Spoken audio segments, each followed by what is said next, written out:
G'day guys and gal, it's an absolute crime that I haven't given Yarrick his own video yet. I'm not sure what happened, it just slipped through the cracks. My bad homies. However, with Yarrick having sick lore, then allegedly dying, and now actually being alive and leading the efforts on Armageddon once again, the iron is hot and there's a lot to cover. So maybe it was Jesus himself channeling his wisdom through me to not make a Yarrick video until today. Yeah, that's it for sure. But before we get started, this is your last chance to grab the poster book. Basically, I took 25 of the best artworks I have commissioned for this channel and printed them in high-res, high GSM A3 poster paper. These are the kind of artworks you may have seen with tons of likes and upvotes on social media and forums. I see it as a fun way to support the channel and get something cool for yourself. It's got high quality poster glue, so you literally just rip them off and stick them on the wall like that. In a day or so, these will be gone, and I'll never bring these back for sale. I made them as cheap as I could, with the only pain in the ass being shipping, so if you try bundle it with a couple for mates or merch for better value, then that's the best bet. Last chance for that, link is below. Today we'll go over the life, fake death, and new life of Commissar Yarrick, and how he became such a legend in the eyes of the orcs. Let's get into it.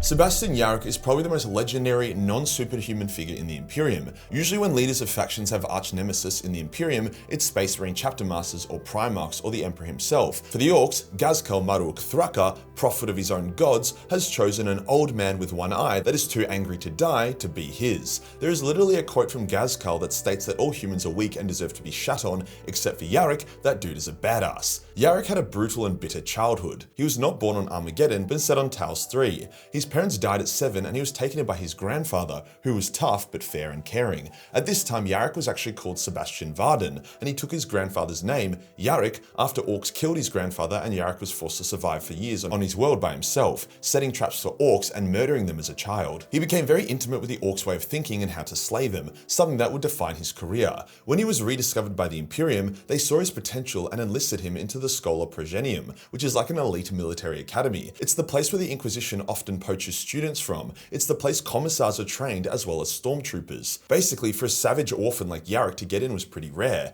as it was usually saved for rich highborn families. Although originally penned as a stormtrooper, Yarrick's leadership and aura saw him being assigned to the commissariat, where he passed with flying colors. Yarrick would start his career hunting heretics rather than orcs. In fact, Yarrick actually fulfilled his entire career before the start of the Second War for Armageddon, where he would become the legend he is today. It had been over 100 years, and despite a few rejuvenation treatments, he was old and ready to hang up his hat and retire. It was actually on his day of retirement that the orcs landed on Armageddon for the Second War, the first being the one against Angron, which then postponed his retirement indefinitely. See, whilst Yarrick had not spent much of his commissar career against orcs, he still remembered everything he'd learnt in his youth, including the orc language. Yarrick was only on the planet at the time for mundane duties, helping to found a new Armageddon regiment. However, when Ghazghkull landed his forces, Yarrick immediately saw that the orc leader was different from the rest. His strategies were tighter, smarter, and more coordinated. He sensed the danger before all others, and he immediately sent out messages for help, against the orders of his superiors. See, orc invasions were not usually taken very seriously. They were a nuisance at best and often were smashed by Imperial forces, especially ones from a world as mighty as Armageddon. So Yarrick got punished and sent to Hades' Hive, one of the hives thought unimportant. Yarrick would be vindicated as Armageddon began falling to the orcs hive by hive, regularly being outwitted in combat by Gaz. In the meantime, Yarrick prepared Hades' Hive, inspiring them to a near fanatical sense of loyalty to the Imperium. The orcs smashed against Hades, but unlike the other hives, which easily broke, the defenders were unfazed. Attack after attack, not a single guardsman retreated. Old man Yarrick himself stood on the front lines cutting orcs down and being cut in return. Frustrated that a hive that should have been a steamroller was putting up a greater defense, Ghazghkull sent his right-hand man, war boss Uglahard, to deal with it. Uglahard gave Hades its hardest fight, and Yarrick himself dueled the orc. Uglahard cut off Yarrick's arm and saw the fight as done. No Umi could tank that, but Yarrick was no normal Umi. He cut off Uglahard's head, picked up the fallen orc's power claw, and held it up for the orcs to see. The orcs were horrified by this seeming avatar of death before them and fled, as the guardsmen got a morale boost and charged. Yarrick also lost his eye during this battle, and once he had aura farmed hard enough, he passed out. After recovering, getting a new bionic arm, and modifying and attaching the orc power claw to replace his lost arm, Yarrick returned to lead. Ghazghkull was shocked at Hades' defense and attacked it himself, being even more shocked when even he couldn't take it from Yarrick. Eventually, the overwhelming numbers of the orcs outpaced showcase Yarrick's tactical genius, and Hades was overrun, with Yarrick ordering a fighting retreat that saw his remaining men escaping, but not before Ghazghkull dealt Yarrick a devastating wound, which Yarrick obviously survived because it's Yarrick. Soon after this, Dante and his Blood Angels would arrive and push the Orcs off Armageddon, winning the war. Despite that, many credit Yarrick for the victory, as the Orcs lost so much time, firepower, and fighting at Hades, allowing the Blood Angels to swoop in and clean up, rather than entering a grueling, brutal war that may have seen the Orcs win. Yarrick decided retirement was boring as shit and that hunting Orcs was dope, so he led various invasions of nearby Orc worlds around Armageddon, scouring them clean. However, Yarrick's desire for green blood outpaced his sense, and he would eventually fall into a trap set by Ghazghkull and was captured, his army beaten. Even captured Yarrick would resist, creating an uprising from the human slaves, which Ghazghkull predicted and crushed. Yarrick would be brought to Gaz, and he prepared for his execution, only to be surprised when Ghazghkull gave him a shuttle and let him free. See, Ghazghkull is an orky orc, and orcs love a good scrap.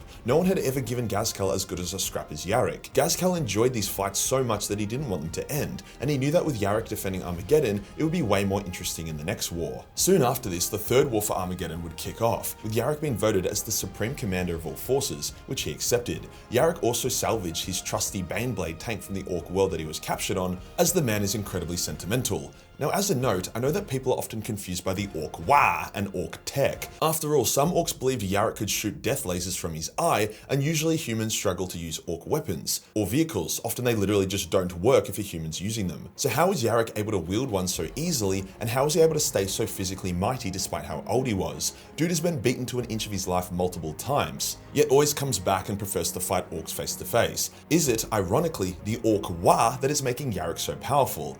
Well, not really. The Orc Wah is not this reality-bending god effect. It's subtle. An Orc may think himself mighty, so he grows bigger. An Orc may think a Necron ship has a breathable atmosphere when it actually doesn't, so his body adapts and he doesn't need to breathe when he boards it. That kind of thing. It's not a, I believe a hybrid of Ana de Armas and Margot Robbie is waiting in my bed ready to fuck my brains out, so she will be there kind of reality bending. Yarrick is able to use the Orc Claw because a lot of Orc tech is legitimately made. Yes, some of it is held together through the power of the Wah, which are the stuff that doesn't work when Imperials try to use it, but a lot of it does follow the laws of physics. Yarrick's Power Claw is a straightforward device that has been modified by experts for his use. Likewise with his eye, if an Orc believes 100% that if they look into Yarrick's red eye, they will die, then they will actually probably die, not through death laser beams, but just through the vibes. In terms of Yarrick's tenacity and durability, the man is just built different. He still receives rejuvenation treatments, however he opts out of the aesthetic ones, so his organs, muscles, and bones have been returned to their prime, but he allows his skin and other external features to be aged and hardened. The third war for Armageddon would be the most brutal and difficult by far. Ghazghkull would start by obliterating Hades' Hive from orbit as a big fuck you. Yarrick predicted this and left the Hive empty, so it was nothing but an empty show. While Ghazghkull had a huge army for the third war, so did the Imperium, which included a shitload of Black Templars. The war was brutal, featuring epic battles like the Battle of Hell's Reach. However, Ghazghkull was eventually drawn away from this war due to his god's commands and it turning into a shitfest. However, Yarrick didn't hear no bell and chased after Gaz with an army of Black Templars at his back. To Ghazghkull, Yarrick was this endearing mighty foe who excited him. To Yarrick, Ghazghkull was the bane of his existence. Yarrick did actually corner Gaz in space, however the Orc would escape, which deeply upset Yarrick. However, the two would encounter each other again soon after as Yarrick continued his chase, this time with the Space Wolves instead of the Black Templars, encountering Gaz on the world of Icaria. Their dance would continue as the two would come face to face, Yarrick landing a blow on Gaz, but like Gaz is the size of a fucking house, so he tanked it, then knocked Yarrick out. He was about to stomp on Yarrick's head and end the rivalry once and for all, but he stopped himself, smiled, and walked away. However, this was the worst Yarrick had ever been injured and he was on the brink of death. He was actually so wounded from this that he was actually declared dead across the Imperium. The morning bells on Terra rang, people venerated him as some kind of angelic figure, a saint even. However, Yarrick would survive. See, the Space Wolves accompanying Yarrick on Icaria have many mystical sciences. One of them is the ability to rebuild bodies. They did it with the wounded Caspar Hauser during the Horus Heresy, turning him from an old scholar to a youthful young man with the blood of Fenris in his veins. It's suspected they did something similar with Yarrick, as when he recovered he was now way more physically rigorous and powerful. However, Yarrick feels uneasy in his own flesh, almost as if it's not his own, so more than likely they rebuilt a Fenrisian body for Yarrick and transplanted himself into it. Those pesky wolves fucking Primarised him. This is partially to give Yarrick a power boost, but also to justify why his new model is so much more staunch than his old one. As soon as he was recovered, Yarrick returned to Armageddon and took command of the forces, as the fourth war had begun, which is the one we see in the new edition trailer. The dance continues, with Yarrick putting his Baneblade out in the field, causing Ghazghkull to freak out and target it and blow it up, which Yarrick expected and made sure he wasn't in it, because they know each other better than I know my own mum at this point. Thus, their rivalry continues, a constant play and outplay of each other. Now, we do need to be honest with ourselves. Yarrick is Ghazghkull's main rival because he chose him as that. Gaz has spared Yarrick on multiple occasions when he had him at his mercy, whereas Yarrick has never had the opportunity to spare Gaz, nor would he. Now, you could argue that is because Yarrick is so good. That is why Gaz spares him, and if Yarrick slipped up or made mistakes, rather than Gaz masterfully outplaying him, he would kill Yarrick. But I, for one, am glad Ghazghkull keeps the party going. The rumours of Yarrick being slain by Angron were greatly exaggerated, although it would have been a pretty cool scene showing Ghazghkull whoop Angron's ass for killing his best friend. I still think GW should have put in a scene where Ghazghkull thinks Angron slew Yarrick, hunts him down, and then banishes his ass. It would have propped up Gaz as a bigger threat, not affected the lore since Angron comes back every few weeks anyway, and it would have been quite endearing. But alas, I am a humble dumbfuck lore YouTuber. I cannot make the lore, only tell it. If you enjoyed the video and you want to support the channel, then pick up the A3 art poster book. Last chance, then it's gone. Hit the subscribe button, hit the real subscribe button for more old content. Join the Discord for more memes, and I'll see you on the next one. Peace.